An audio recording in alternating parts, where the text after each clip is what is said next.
Hello, everyone. Welcome to William in the Magic Box. Today on our show, we are going to have Greg. Greg is from Bermuda. So let's see what Greg has to say. Enjoy the interview. So, hello, Greg. How are you? I'm good. I'm good. Thanks. You know, I just arrived. I'm in Chicago now. I flew over here yesterday. Uh-huh. So I have the jet lag hasn't, of course, really set in yet. But the next few days should be quite horrible. But I'm used to this. I travel all the time, and jet lag is just a part of life for me now. So Oh, thank you I'll so deal much. with Thanks so much for taking the time today for the interview. I know you are tired, but thanks so much. I appreciate. Sure, sure. What are we talking about, actually? How did all this happen? I don't understand anything. Right, so that I'm gonna go through some random fun questions. I've got some random fun questions here, and we're gonna go through some memories in life. That's how it works. You have a Brazilian accent. I'm from Brazil. Yes, I'm from Ah, Brazil. So tell me, how's your day going so far? well, it just started. I got up, made breakfast for my mother, who's living with me. Right. When I'm here, she's living with me, and that's all fine. I'm just kind of planning the day now and thinking about the things I need to do. I checked my car. My car is running, which is good. Always when I come back from a long time away, I'm never sure if it's going to start. It's an old car. Um, the house looks okay. I had a few little things to repair. I don't know if you're a homeowner, but I found out that there's always something that has to be done, always something that needs to be repaired. And I've gotten a lot better about pulling out my little toolbox and doing things myself, which is something that I never had to do when it was just an apartment. I would just call the owner and say, "This needs to be fixed. This needs to be fixed." When you have a house, and I think a lot of people, especially young people, but not just young people, we sort of like dream of home ownership about this great idea. But the other side of that is that there's a lot of expense that comes along with it. A Absolutely. lot of worrying about so many things. When I go to bed at night, I have like 12 windows on four sides of this house that I have to make sure everything is closed, everything is locked. Uh, Not just the one door that you have when you have an apartment, but you have like I have three entrances to this place. So Amazing. yeah, it's a lot to think about. So tell me, where are you from, Greg? I was born in Bermuda, Okay. and that's still what I say is my really original home. I grew up uh, partially in the United States, Mm-hmm. uh, which is where I am now. But I live most of my year in Berlin, Germany, and that's been my home for many years now. So I feel quite comfortable in Germany too. So Wow. And why Berlin? complete, I don't know. Someone just suggested I was living in Switzerland 9 years. I was I went down there to do the Phantom of the Opera. I don't know if you've heard of the musical, The Phantom of the Opera. And I ended up getting stuck there and I stayed 9 years. Wow. So when I decided I needed to get back to Germany, uh, I didn't know where I was going to go. And someone suggested, well, what about Berlin? And I hadn't thought about Berlin at all. But I had a friend in Berlin who was not in his apartment. And he said I could stay in his apartment for a while just to sort of look at the city and check it out. So I did that. And I found an apartment there. I signed the lease. I told the landlord as soon as I finished. I was on a tour at the time. I said, as soon as I finish this tour, I'll bring my things. And I moved to Berlin, and I've been there ever since. And it's been 20 Oh, years. wow. So we spend some more of your time you spend in Berlin and sometimes in Chicago as well. Right, right. I see. Very little time in Bermuda, unfortunately. I wish I could spend more time there, but I only I see. get back maybe once a year. That's about it. So I know you are an actor, you are an artist. So walk me through a little bit more about your career, how everything started. I thought actually that that was why you were contacting me because I was singing in London. I did there. I'm working still there actually on Wagner's Ring des Nibelungen, which is a huge operatic work by Richard Wagner. Right. It's actually four operas that he wrote, four long operas, and I'm in the first and third of them. So I've been to London twice to do those two, and now I'm coming back in January and February. I'll be in London doing those again. And Wow. in the middle, I was there for another opera for Wozzeck, which and so that's why I thought, well, someone from London contacting me, it must be about that. But apparently, you're not an opera fan, I guess, no? No, I just actually, when I invite people here, I literally invite random people around the globe, and I tend not to look into too much their page because I like to get to know them through the interview. That's the whole magic of this. That's how Okay. I see. Well, yeah, that's what I do. I'm an opera singer. I sing actually also a lot of jazz, Mm-hmm. and I flip back and forth between the two. And I was doing opera in London. I do a lot of jazz in France actually in the Wow, last few years with a group called the Golden Gate Quartet. They've been wow, around for a long time, a very long time, almost. My God, they've been around for about 90 years now. Not wow. with me. I'm new. And so I do a lot of stuff with them too. And that's basically what I'm doing. I'm Wow. singing. Amazing. You know what? I have here over 1,200 people on the show so far. And you are my first guest from Bermuda, yeah, here. And also my first guest as a opera singer. So, wow, that's amazing. I love Oh, it. there's a lot of opera singers. I had a few. I'm not sure if I have a lot of artists here, singers, actors, but if I'm not wrong, I don't think they were singing opera. So, and I can Okay. and I can tell by your voice as well, your beautiful voice, amazing. Yeah, well, it's kind of loud, but that's part of the job. Okay, Greg. So during the interview, I'm going to explore a little bit more about your life and also about your journey so far. Okay. Hmm? So Sure. before we start our journey, Will in the Magic Box, I would like you to tell me something interesting about yourself, or maybe something that not many people know about you. Something that people don't know about me. I really have to think about this because I don't have a lot of secrets. I don't think. Uh, I mean, not everyone knows everything, of course, Of course. but I think there's not much about me that at least somebody doesn't know. Maybe that I always wanted to be a baritone, but I'm actually a bass. And I Wow. think this was kind of, I mean, but this is something that's really only going to be interesting to people who are like into opera. They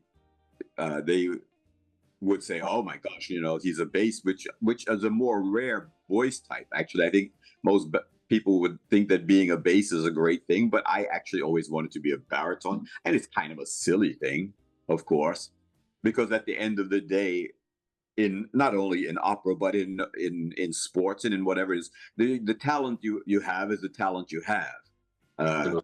and the less time you spend fighting against it and just sort of like trying to enjoy it, the more successful you can be. And I think this may have been sort of a disadvantage to me in my career, is in that I always fought against the natural talent that I was given.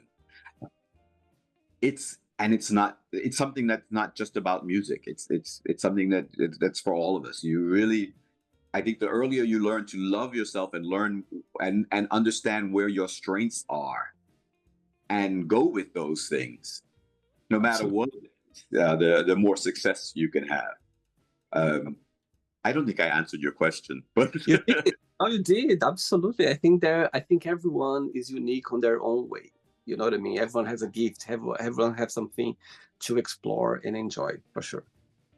sure, sure, and yeah, and I think a big part of being successful is finding out where your strength lies and Abs- figuring out a way to capitalize on that, whatever it is. Amazing. Greg, are you ready to go on a beautiful journey through your memories in life and share your point of views? Amazing. Ready? Sure. Sure. Welcome to William and the Magic Box. So I have here my best friend.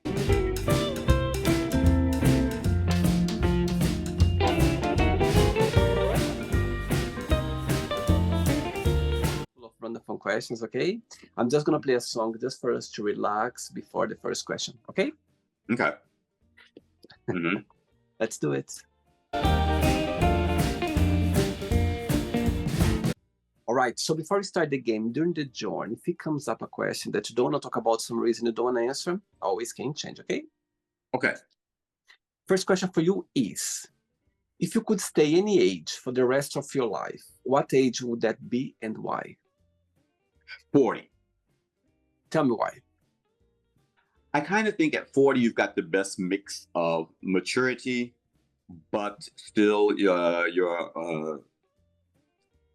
for most people, I think you don't start thinking about the problems that come just with the body getting older. Mhm. At 40, you're still not worried about your knees. You're not worried about your back.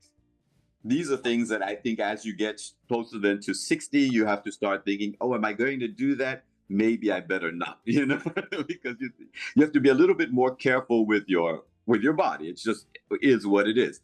I mean, everyone is not the same at every age. I can be 60 and be extremely healthy. I can be 40 and be quite have a lot of health problems. But Yeah. when I think about my own history, I believe that at 40, I was mentally mature. I think I saw myself a lot for the way I really am, not just Yeah. the way I wanted to be. So I had that mental maturity, but at the same time, I think my body was probably at its healthiest, where I had to think the least about things to do with health. Do you like celebrating birthdays, or for you it's just a normal day? I usually have to look for another reason to celebrate. So I have celebrated my birthdays in the past few years, Yep. but I've always sort of like thought, okay, it's not going to be a birthday celebration. Something else is going on, and I will call the celebration a celebration of that, whatever it is, but it'll have to coincide with my birthday. I see. Okay. Next question.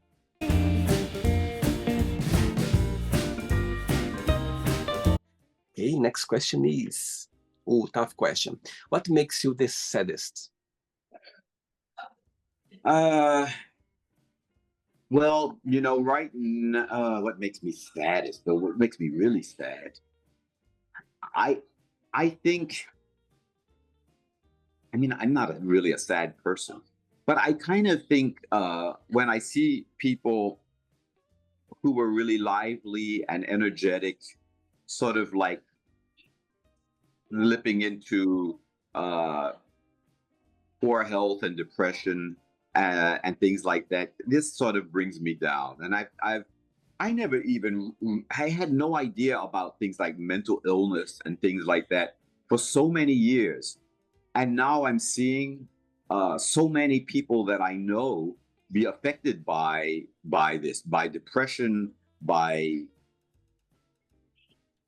so many mental problems or difficulties, and that kind of makes me sad, I have to say. So I kind of wish that,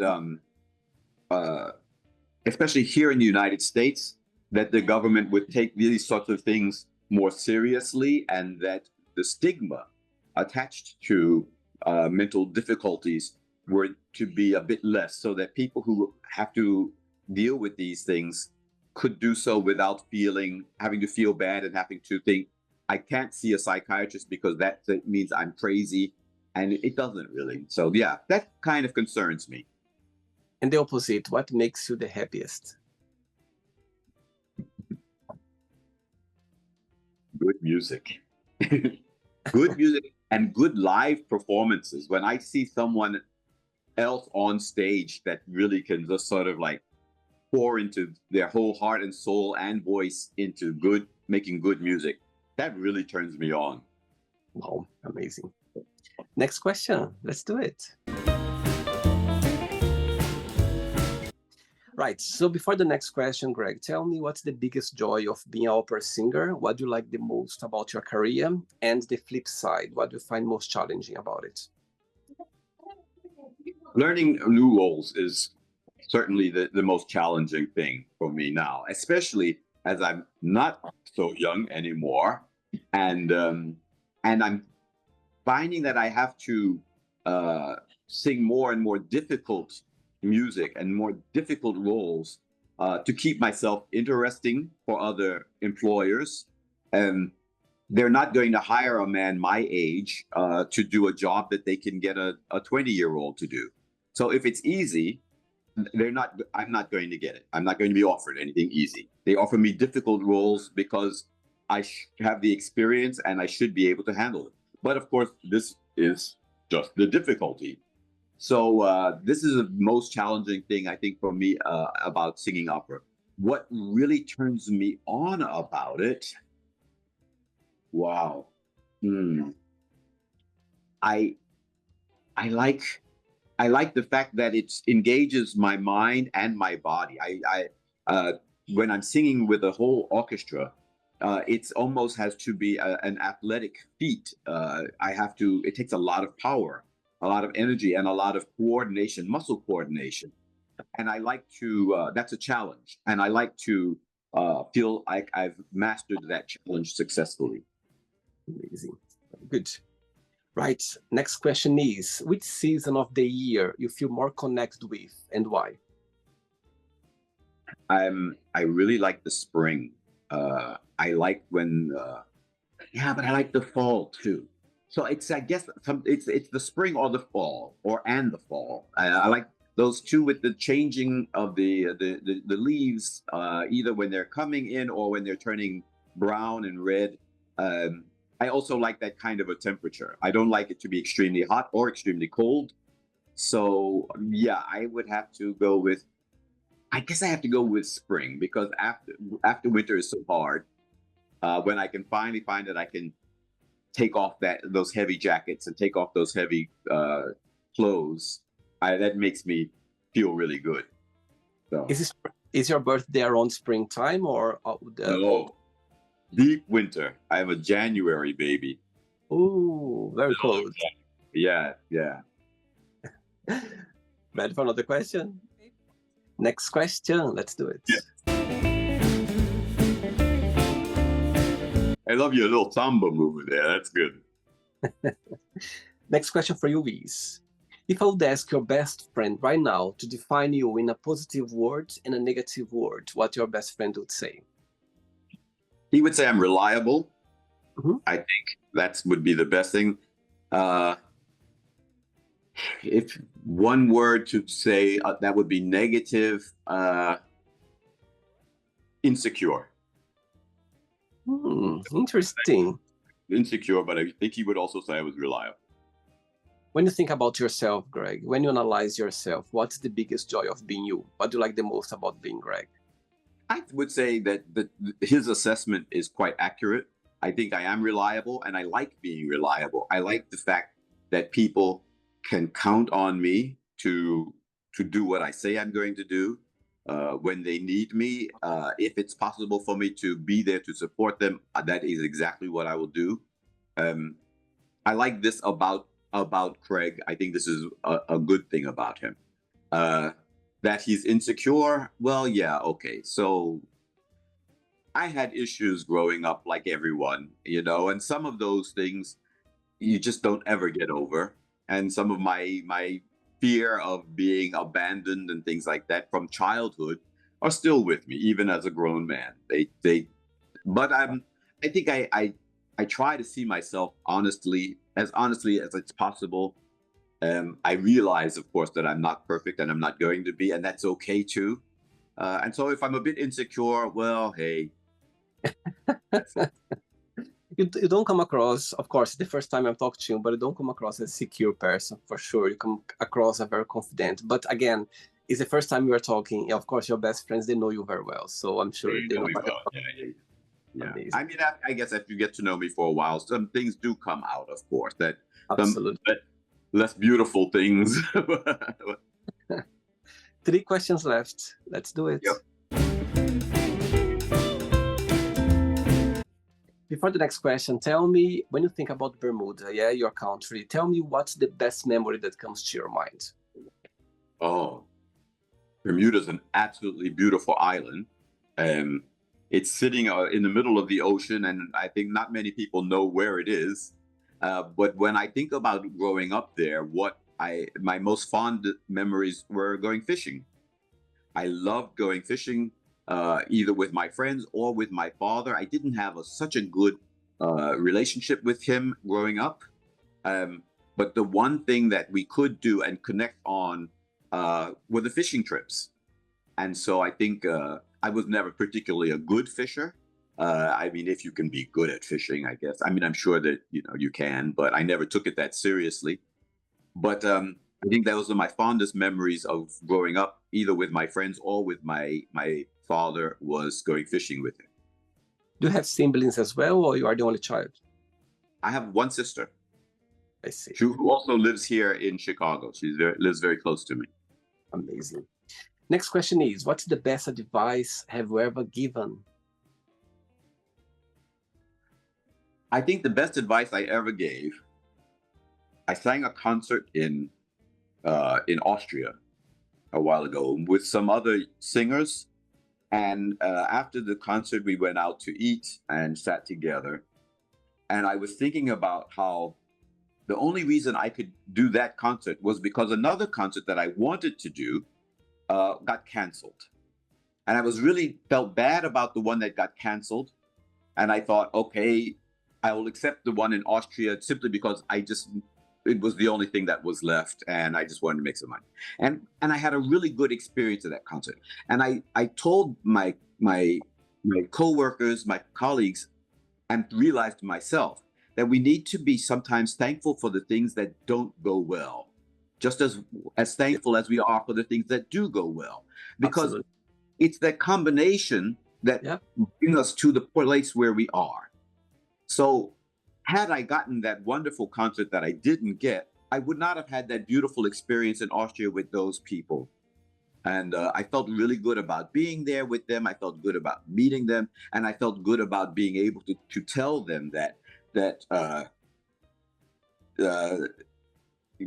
yeah, it's the combination that works. So be happy with the things that work and the things that don't work. Absolutely. And when you know that, when you realize that it's such a free moment in your life, you just understand more. You go like, my God, I got goosebumps now, because of course, when something goes wrong or doesn't work the way you want it, the tendency is for you to get upset, sad, frustrated. However, when you think over it, when you go like, wait a minute, I'm sure that's meant to be this way for any other reason, and I'm gonna find out that sometimes. So it's freedom. You feel free. You feel like, my God, that's amazing to understand that. Yeah, to look for that other side, that look for that positive that's gonna come out of the disappointment. There's a positive waiting around the corner somewhere, and this gives you the opportunity to find it. Absolutely. 2 questions left. Let's do it. Before the next question, what Berlin has taught you so far through those 20 years? Ooh, Berlin. Berlin has been an incredible adventure. When I went there, of course, there was Berlin is known as a big party city, and the nightlife is incredible. It is everything that people say it is. It really is. And of course, I really enjoyed that. At this point, I don't need that anymore. I spend my evenings at home, on my sofa watching Netflix. That's much more interesting for me than hanging out in bars. But that nightlife was really quite an adventure for me. I met so many people, so many interesting people. I saw a lot of the problems people can have too. It wasn't all beautiful, but it was all interesting. It was a great adventure. I'm maybe thinking about it might be time for a different adventure now, but right now it's still Berlin. I'm still enjoying it. It's been great. Amazing. Next question is, what 3 things do you want to be remembered for? Ugh. Well, I mean, I try to sing well, and I hope that the people that I sing for uh, will remember that even when I'm not singing. I I I sang one time a concert, and well, it was just a woman came up to me and she told me that her husband had just died, and before he died, he was in another one of my concerts, and that he had really enjoyed it, and she wanted to thank me for being one of his last memories. Wow. Yeah, I was stunned. I was absolutely stunned by it. I didn't know what to say because I mean, this had just happened like within days because I mean, it was the same series of concerts. So she came, on one day. He only could have died a few days before, and for her to tell me that him coming home after that concert and saying how good it was one of the last things that one of his last memories. I said, well, okay, I guess that's a great memory. Was me being remembered by this man for Beautiful. my singing. And yeah, now he's gone, but okay. Does that answer the question? Maybe kind of halfway. Absolutely. No, absolutely. I think that was the genuine answer that came to your mind. So absolutely. And I'm sure you're always going to remember that for sure, because those moments, it always stayed there for sure. It's amazing to hear. Last question, ready? Yeah. Let's do it. Last one.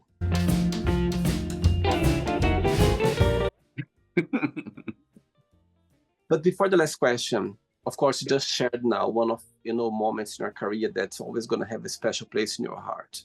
But can you share another situation that you're never going to forget? That, for example, you're on stage, something like one of the highlights of your career, and also if you can share as well, like a funny story, something that went wrong, something that wasn't expecting, but in the end went well, something like that, if you can share.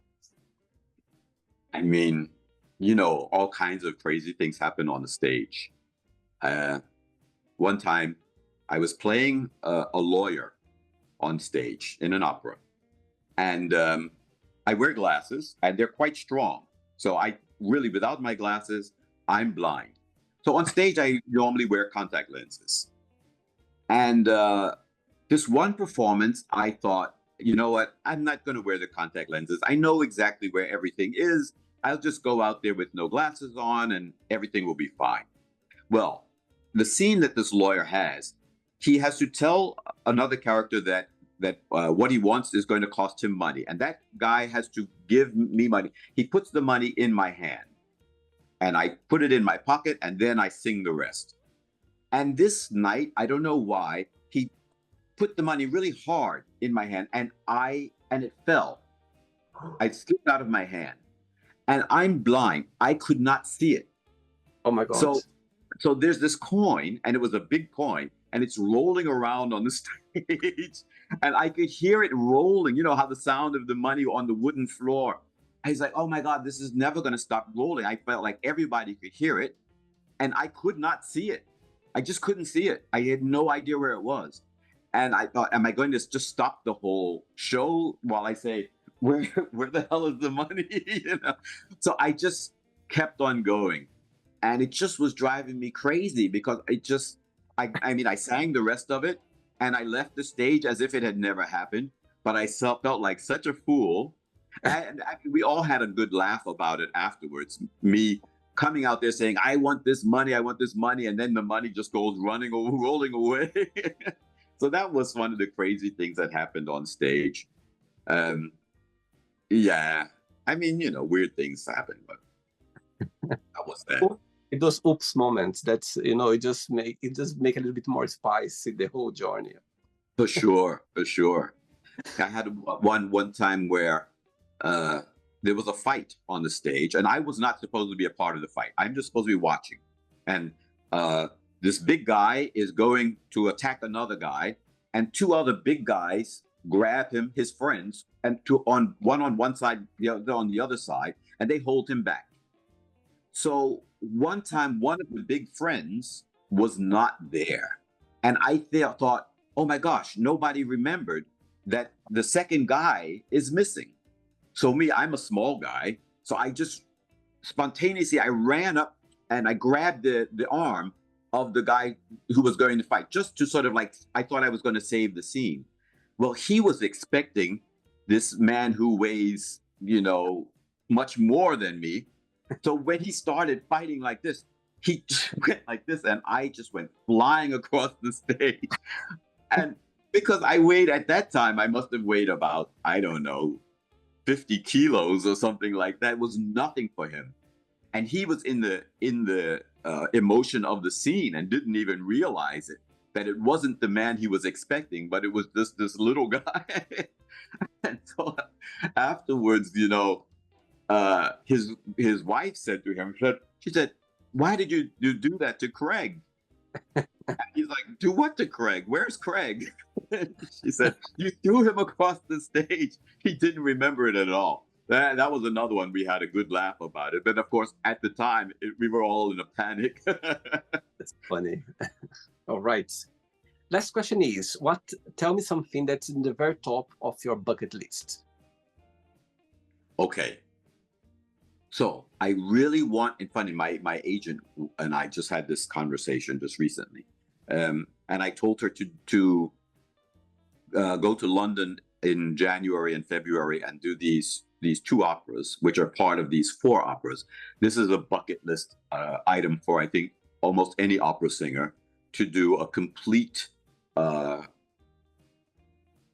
do Wagner's Ring Cycle in a complete production. I think this is a bucket list item, and so this is something I want to do artistically. Mhm.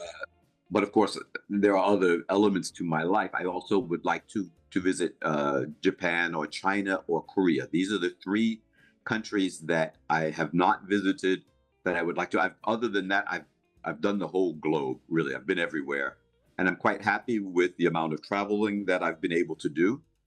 But these three countries, this is, I guess, what you would call Northeast Asia. I see. Japan, Korea, China. I want to get to those three countries, or even one of those three countries, and then I'm done with my traveling bucket list. What else is there? I really feel like I've done the rest. It would be nice to be richer, but I'm not rich. It's okay though. I can manage. I have a nice home here, and I have a nice home in Germany. So even without being rich, I think I can be quite satisfied. I had a great life on stage. There's not a lot left for me that where I think I want to do it. I'd like to stay healthy, of course, and live a long life. But Absolutely. in terms of things I would like to do, I guess it would just be get through this production in London next year, and Amazing. yeah, and do that little bit of traveling that's left out, which of course is just also not anything difficult. I just have to buy a ticket and and go. Amazing. So yeah, those are the two things I'm thinking of right now. I'm Amazing. sure there are other things I'm going to want to do, and that but that's at the present in my mind. Amazing. Okay, it's not the end yet. Let's play now the word association game. Okay, I'm going to give away some words. Just tell one word that comes to your mind. Quick thinking. Okay. Okay. One word for money. Uh, don't have it. Would like to have more of it. I don't know. One word for family. Great. I have a wonderful family. Fear. Yeah. Fear is a problem. I don't have a lot of it, but fear is an enemy. One word for life.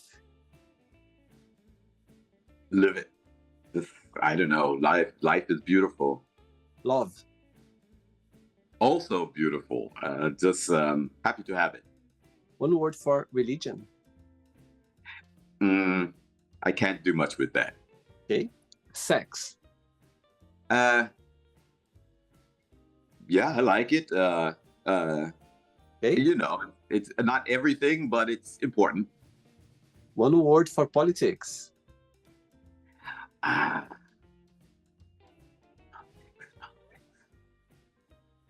ugly. Friendship. Important. Desire. A necessary evil. I don't know. It's good, but not. It's good, but only to a point. Regrets. Get rid of them. Just they're worthless. Success. Success. Success. Yeah. I don't know. I see it like success. I don't know. One word. One word to talk about success. It's necessary. Wish. Wish.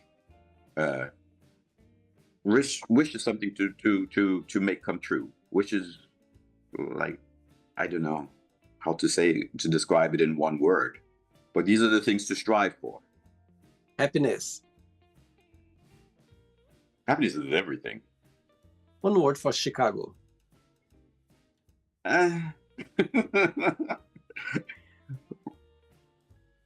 Big. It's One big. word. One word for Berlin. Exciting. One word for Bermuda. Enchanting. Bermuda is beautiful. And the last one now. One word for opera singer. It's my destiny. It just happened.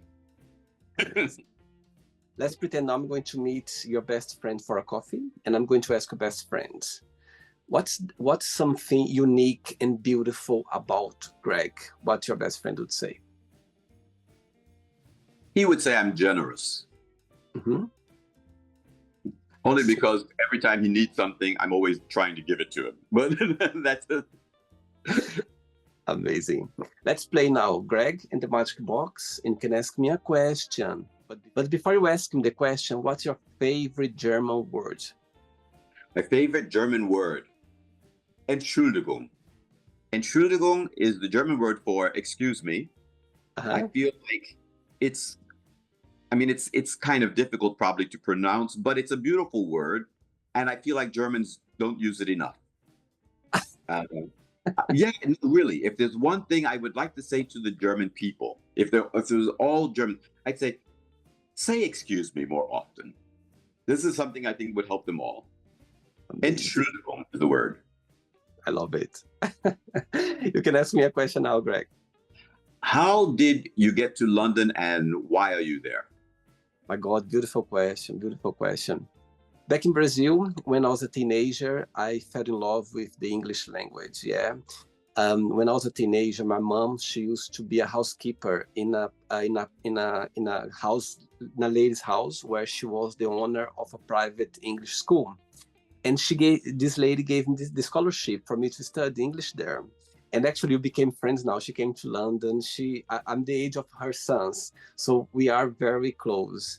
And so I had the opportunity to study English when I was 12 years old, and I fell in love with the language. And when I was a teenager, I always had the dream to live in a country where I could speak English every single day. You know, long story short, I had the opportunity to go to Portugal, yeah. And from Portugal, I moved to London, and I've been living in London for most of my life. Mm-hmm. So back of your question, you know, London for me, being away from Brazil, there are two reasons. First, the language, and second, to be able to help my family back in Brazil. Mm-hmm. So that's the whole, of course, I'm cutting a lot. It's a long story, you know what I mean, how I got to Portugal, to London. And London meant to be for me because I feel home here. I feel like I meant to be here in London. So yeah, the two main reasons was the language and also about being able to help my mom back in Brazil as well. I find it so difficult being in London. Every time I go there for the opera, I just think, why are these people all here? It's too big, it's too loud, it's too dirty, it's too expensive, it's too everything. And then you meet people who are just loving it, like you. I was like, oh, okay. Everyone has to have their space in the world. No, and I agree. What you said is totally true. It's expensive, it's busy. However, You know what I mean? You just adjust yourself, you know, you just find your way. And that's how, you know, and I know so many people that they came to London and they didn't fit here. They couldn't be here for different reasons. Yeah. But that some people just find their way here. And I'm one of them. So I meant to be here. And yeah, that's the main reason why I got here, for sure. Hopefully we can meet when I get there. Out there. I'd love to. I fly, I think, on January 3rd, I believe. Let me know. I'd love to go and see you singing. I would love to see that. We are connected now, so keep me posted, and it'll be a pleasure to go and see you there. Absolutely, I'll be there clapping for sure. Sure. Did you enjoy the interview, Greg? Yeah, that was fun. That was a lot of fun. Thanks so much. Thanks for taking the time for the interview. Thanks for being so sweet and accepting my invitation. And before I'm you glad go, we could finally work it out because we were trying for a while. I know. Was traveling so much. Oh my God, I was everywhere. It meant to be today. It meant to be right this time. Yeah. Before you go, if you can share a positive message or anything that you live by. Follow your dreams. You really have to follow your dreams.